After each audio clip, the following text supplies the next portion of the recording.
L'arrondissement de ça, en pleine exploitation forestière artisanale et frauduleuse, âgés de 18 à 40 ans, les jeunes Etoun et Manguissa, tous à l'exploitation forestière artisanale et frauduleuse dans l'arrondissement de ça.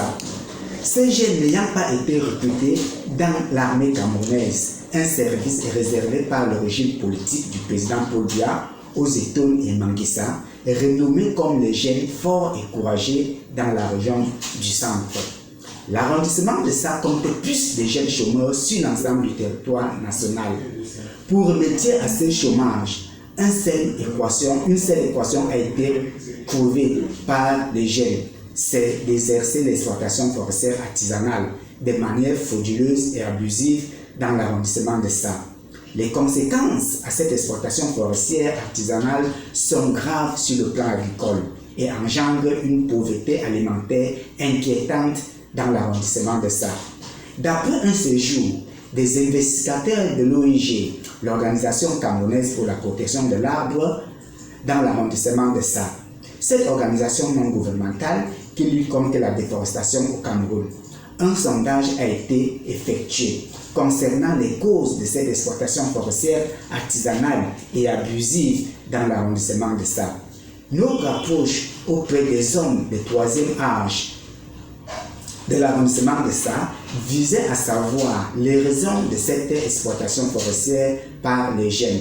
80% de ces hommes de troisième âge, natifs des villages environnants de l'arrondissement de ça, accusent les élites de la localité de ça d'apporter la division et de la haine au sein de la population de l'arrondissement de ça et d'exercer librement les forêts. Ces élites politiques exploitants forestiers corrompent les agents des eaux et forêts à la barrière située à la sortie de la ville de ça et d'autres autorités administratives de notre arrondissement. Le transport de ce bois frauduleux en destination de Yaoundé se déroule à partir de 23h jusqu'à 4h du matin quotidiennement. Des camions, aucun habitant n'ose revendiquer cette exploitation forestière artisanale et frauduleuse, rendant le sol infertile. Ces jeunes exploitants forestiers Etoun et Manguissa consomment le chanvre indien et deviennent agressifs envers la population, raison pour laquelle aucune dénonciation est faite par la population et surtout que les autorités sont en complicité avec ces exploitants forestiers illégaux. Hormis de cette exploitation forestière artisanale dans l'arrondissement de ça, les investigateurs de l'ONG, l'Organisation camerounaise pour la protection de l'arbre, observent le long de la route du centre-ville de ça des camions groumiers garés et chargés de billes de bois. Les Etoun et Manguissa disent à mi-voix que cette exploitation forestière n'est pas profitable à l'arrondissement de ça. Ils avouent leur incapacité d'agir contre cette exploitation forestière illégale.